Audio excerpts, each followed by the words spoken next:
मैं बहुत देर तक तलाश करती रही कि शायद मंत्री या जहाज का कोई अन्य व्यक्ति मुझे जीवित मिल जाए, किंतु ऐसा नहीं हुआ।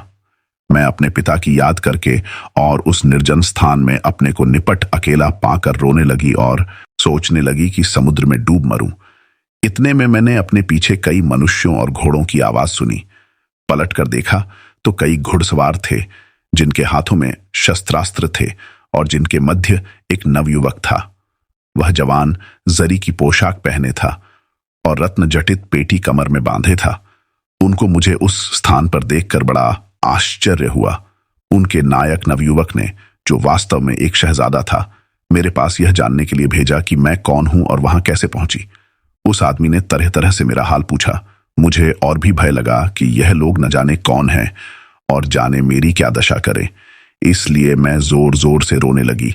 वह परेशान होकर लौट गया। फिर शहजादे ने कई लोगों को एक साथ मेरे पास भेजा। उन लोगों ने भी मुझसे बहुत पूछा, किंतु मैं रोती रही और मैंने कोई उत्तर नहीं दिया। उन लोगों ने तट पर बहुत से तख्ते, मस्तूल आदि टूटे हुए पाए और समझ गए कि कोई जहाज टूटकर डूबा है और यह लड़की उसमें से बचकर किनारे आ लगी है। उन्होंने जाकर यह बात शहजादे को बताई।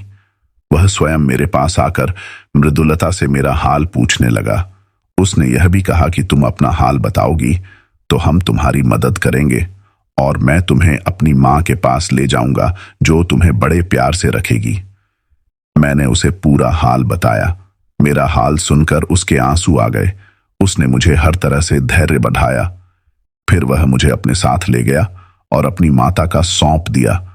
मैंने उस वृद्धा को अपनी कहानी सुनाई तो उसे भी बड़ा दुख हुआ। वह मुझे पसंद तो पहले ही से करती थी, इसलिए उसने अपने पुत्र के साथ मेरा विवाह कर दिया।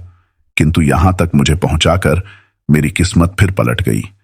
उस राज्य का एक पड़ोसी राजा उसका पुराना दुश्मन था। जिस रोज मेरी सुहागरात होनी थी, उसी दिन उसने आक्रमण कर दिया।